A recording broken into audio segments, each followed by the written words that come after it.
many of you have created vision boards filled with all sorts of photos of things that you want, ideas that you have for your future, only to be disappointed when none of it happens?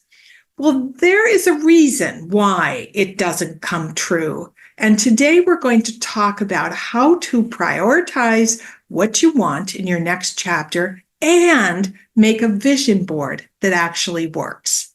Welcome to the Extraordinary Women Show. I'm Sharri Harmel, and I'm so happy that you joined me today. Today is going to be a sneak peek into the second step of my upcoming book, Designing Your Fabulous Next Chapter. Now, in the book, I introduce a fun tool called Your Next Chapter Card Sort to identify your top priorities, so to speak. But today we're going to fast forward a little bit. We're going to go about it a different way because obviously, we don't have the card sort in our hands at this particular moment. So the first step for you is to write down all the different categories that you think might be important to you in your next chapter. Maybe something that you're going to address. It might be your money. It might be a significant other, the relationship you currently have with your partner or your husband or your spouse, whatever you refer to them as, or it might be, finding somebody. It could be travel. It could be surroundings. Surroundings include your home. Could be friendships, could be community, could be career, maybe your calling, whatever it is. So write down all the different categories that feel like they're particular areas that you want to work on your next chapter. Now, what's different about this vision board versus any vision board I've ever done before, I started this new process, is that I make I make use of a journal prior to ever finding pictures. So get your journal out.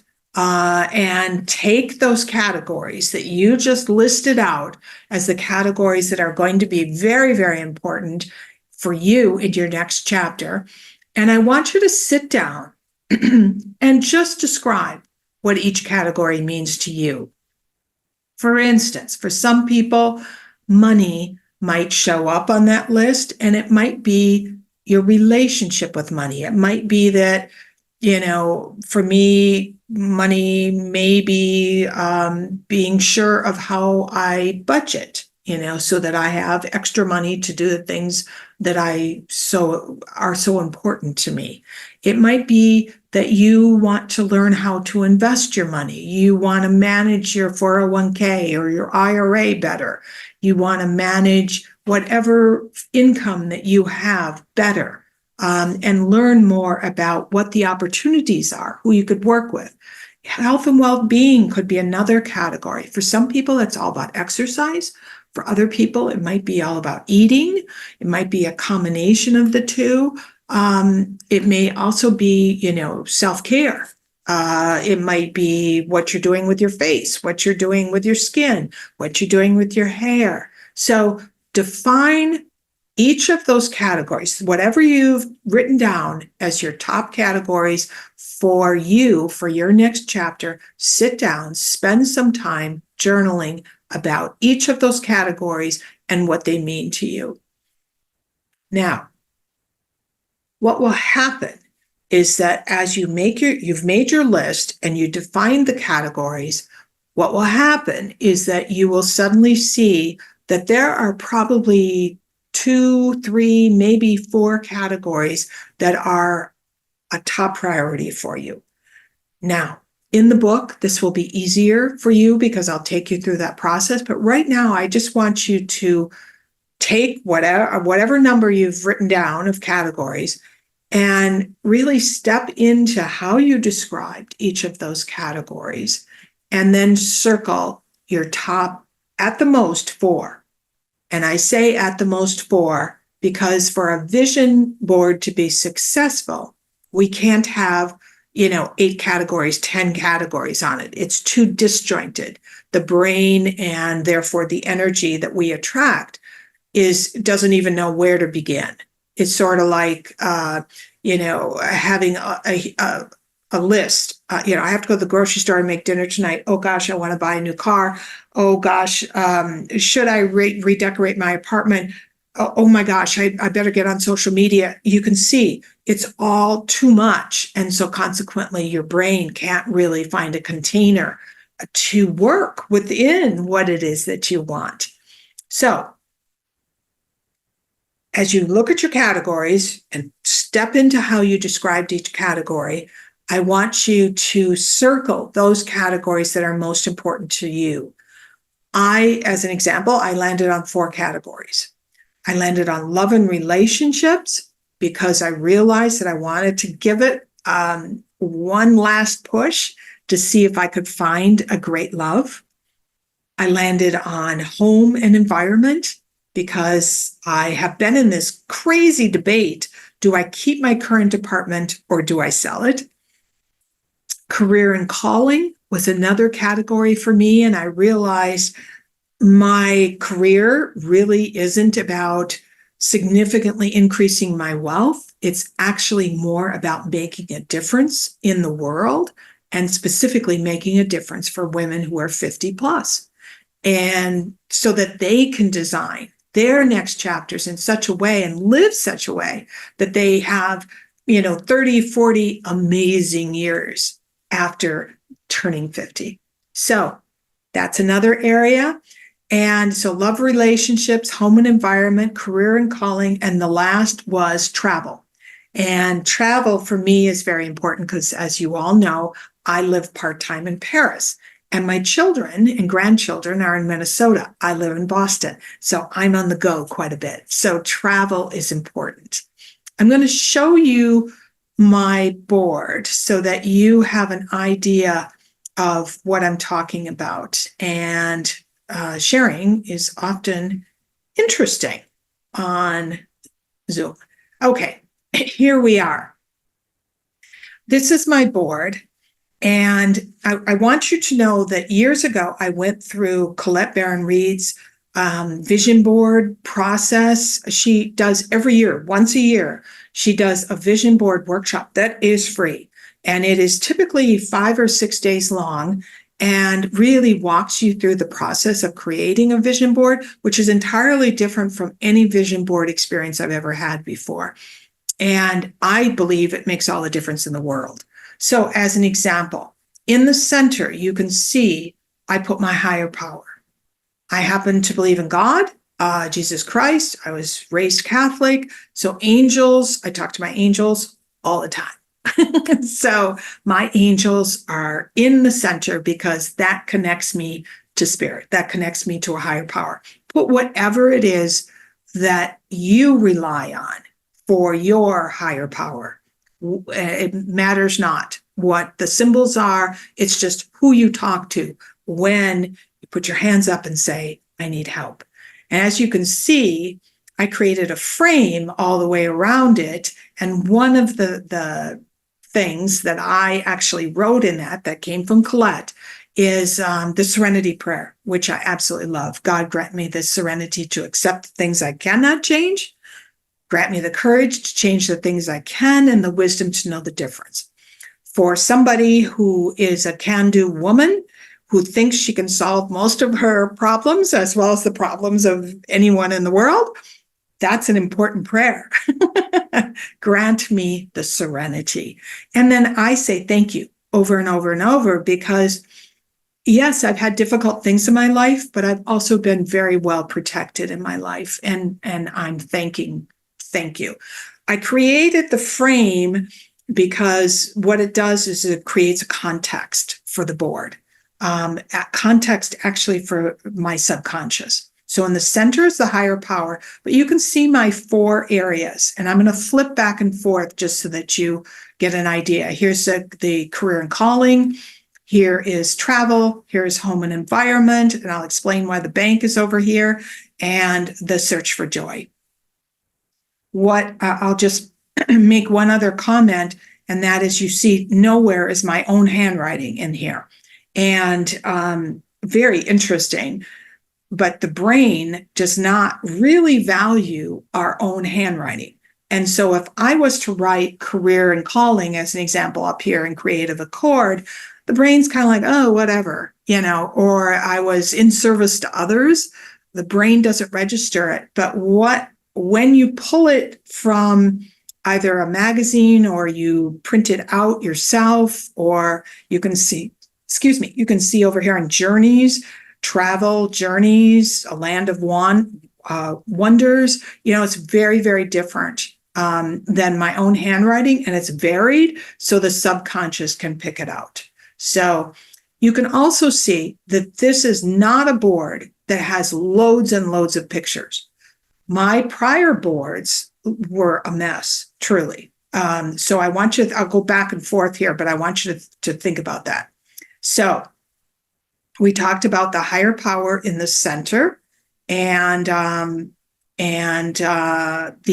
I divided the different categories. I have 4 categories. Don't have any more than 4 categories, but you could have 1, you could have 3, just divided up differently, or 2 or 4, whatever it might be that suits you.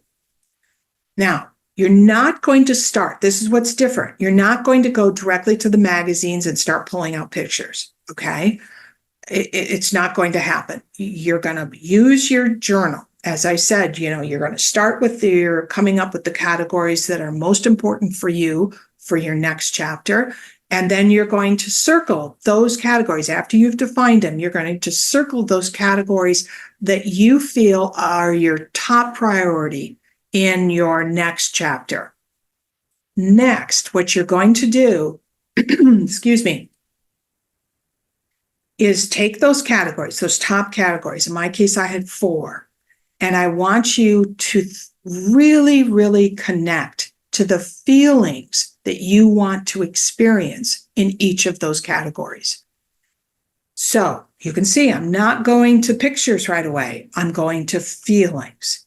So I took those 4, even though you saw my final board, I took those 4 and I started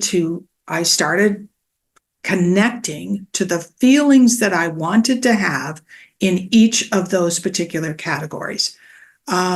So what's super interesting is that when you identify the feelings that you want, and then you find photographs or visuals of some kind, symbols that actually remind you of those feelings that you want, you actually magnify the possibilities of the vision board. So I'm going to go back to my categories just to help you to see a little bit more about what I mean. Love and relationships. When I got in touch with my feelings in this category, and I was actually shocked that this category came up for me, I realized, though, that it has been 10 years since my divorce. And even though I'd like to find, that special someone, that soulmate, I really only wanted to date right now.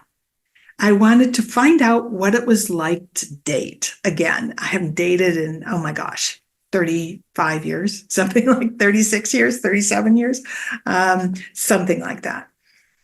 And if I compare that, the stopping and connecting to the feelings, to the vision boards that I've created in this area in the past, there's no comparison, because the vision boards in the past all had photographs of very established relationships, long-term, it felt like long-term relationships.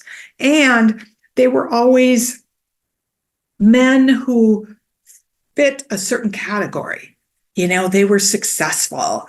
They looked like Cary Grant. They had, cufflinks and great shoes, and they loved to do all the same things that I wanted to do. I was never connected to feelings. So, honestly, it was just kind of like opening up a Restoration Hardware catalog and circling a lamp and saying, oh my gosh, that's fantastic. I'd love that in my living room, and never looking at it again.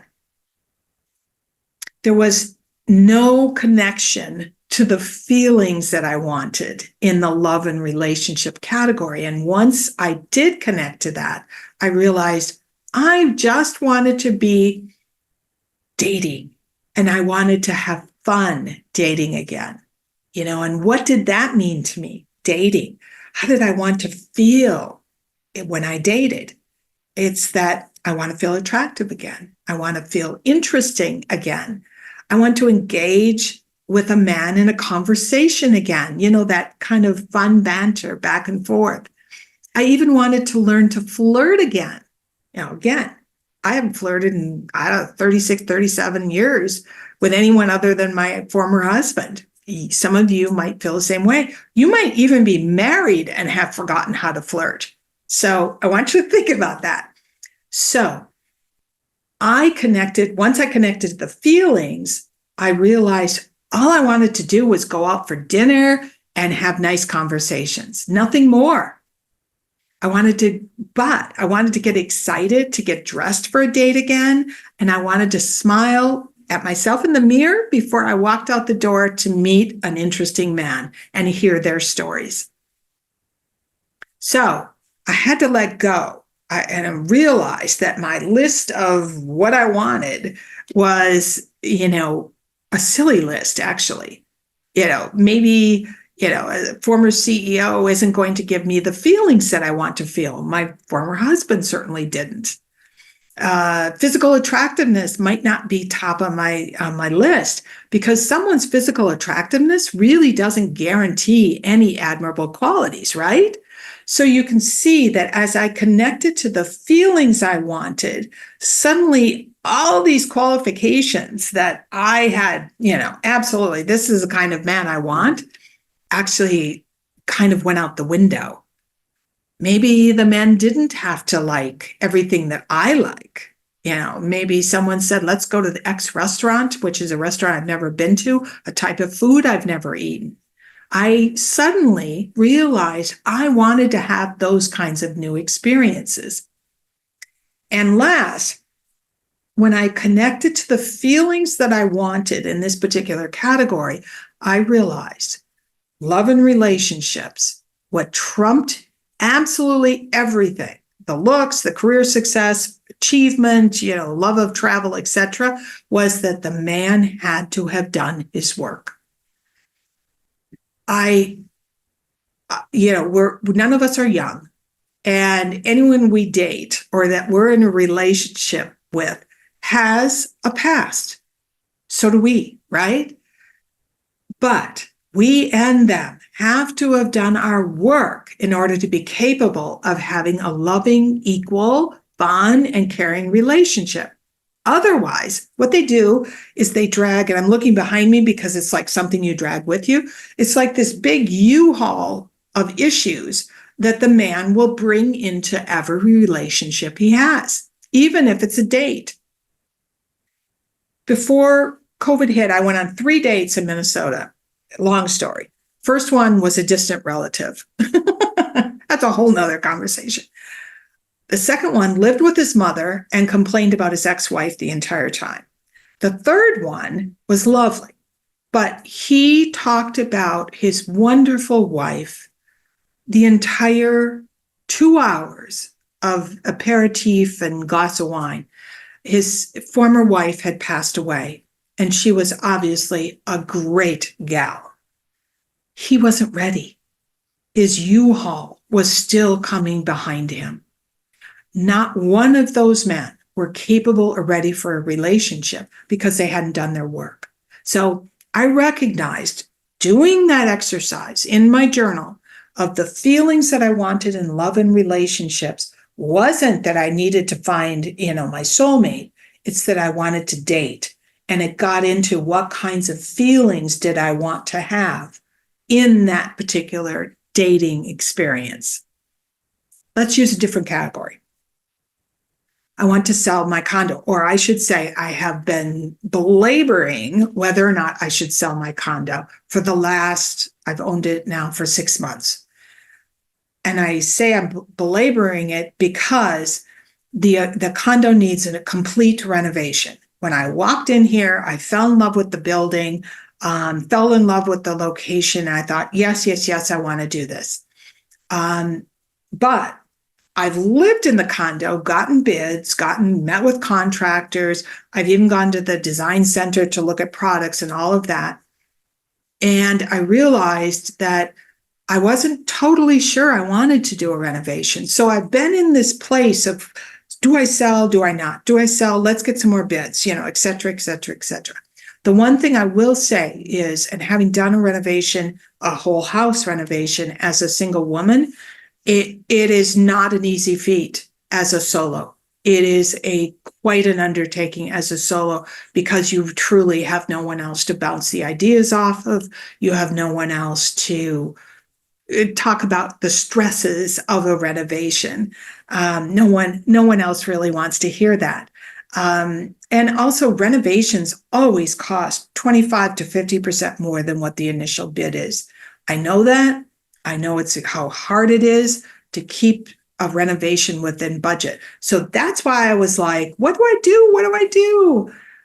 But once I connected to my feelings that I want in my home, I recognized it wasn't just, do I have beautiful spaces? Do I have places, rooms that I can, engage in doing the things that I love to do, or I could entertain in, or, have somebody stay over, or whatever it was. What was even more important for me, or what was actually influencing all of that, was the financial stress of the apartment. And so consequently, a renovation, even if you can afford it financially, has a huge emotional weight. And the question all of a sudden, when I did the exercise of connecting into the feelings that I wanted in my home environment, I recognized that I felt too unstable in doing a renovation of my own. And so doing the feelings portion prior to ever creating the vision board actually helped me to make a decision about whether or not I wanted to sell my apartment. And then the next step is, what kind of an apartment do you want, Sharri? What is it all about? I'm going to flip back over into the my particular vision board, just so that you can see what I'm talking about. In those two different sections, I think it will be helpful for you. So as an example, what a mess I got here, huh? Here is the dating section, love and relationships. And you could see none of my words, but it really is about the search for joy now and forever. And that doesn't necessarily mean marriage to me. It means commitment. Abiento means see you soon. Two for the road. I thought that was so fun. Dating is fun, and begin your own tradition was important to me, because I don't know truly that I want to get married again. So that was the dating section. You could see it's rather clean. And then here is the home and environment section. And you could see the bank shows up in the middle, and it's protected, respected. And that is respect and protect your money, Sharri. So they intersect for me. They may not for you, but for me, they do. I wanted peacefulness. I wanted, you could see this is a lovely place where I'd love to sit and read a book, but I have to think about, how can I create multi-purpose spaces, if that makes any sense. So by connecting to the feelings that you want, actually will magnify the possibilities that you will get from your vision board. Because remember, way back when I talked about I think it's called the reticular activating system, RAS, that what you focus on actually starts to appear in your life. So if you're connecting to the feelings that you have, that you want in those particular categories, there is something for you to focus on rather than just stuff, if you want to call it that. So before you pull up photos, let's just review it real quickly. Before you pull out any photos, you're going to go through your categories, you're going to define your categories, and you're going to circle your top maximum 4 that are going to go on your vision board. You're going to take those 1, 2, 3, or 4 categories, and you're going to journal about the feelings that you want in each of those categories. Now, once you've got the feelings that you want, now you can look for images and words that support those feelings every single day. And this is the other component of the vision board that is so, so important. Every single day, once your board is complete, I want you to connect, get up, open up your vision board, put it in a very visible place, and connect to the feelings that you want in each of those categories. When you connect to those feelings, the body and the mind are connected. So, as an example, you can close your eyes and imagine, and this was one of Colette Baron-Reid's suggestions, imagine that you have bit into a lemon. And if you close your eyes and you think about biting into a lemon, you will have a physical response to what that would be like. Most people suddenly have increased saliva in their mouth because it's trying to compensate for that huge sourness of biting into the lemon. The exact same thing with your vision board. When you connect into the feelings that you want, and now the images that you put on your board are going to actually connect to the feelings, you will start to feel the feelings that you want to feel in that particular category. Your body starts to take it on. And the RAS, the reticular activating system, is when you connect to those feelings, you're actually there, because vision boards are about the future. The vision board is not about where you are today. The vision board is where you want to go. And so what happens is when you connect to those feelings in that category, you actually take yourself to that place, and all kinds of opportunities and people and experiences that support those feelings will start to show up in your life. Very cool. So you can tell this is a very different way to go about creating a vision board. But I want you to pull out your journal. Don't even go to the photographs or images until you've done your journal work. And then once you've done that, you've connected to those feelings, imagine the images that you're going to come up with. And remember, you're going to pull the words out of magazines, or you're going to pull the words off the computer, or you'll create them, type them, and print them off, or whatever. You're not going to write your own words. Other than the frame that goes around the vision board, everything else will be not your handwriting, so that your subconscious starts to embrace whatever those words are that you put on your vision board. So, like I said, put the vision board in a visible place every day. Go through each category and feel the feelings that you want to feel, as though they've already happened. Imagine that you are already the woman you want to be in your next chapter. You're having all of the experiences and all of the feelings that you want.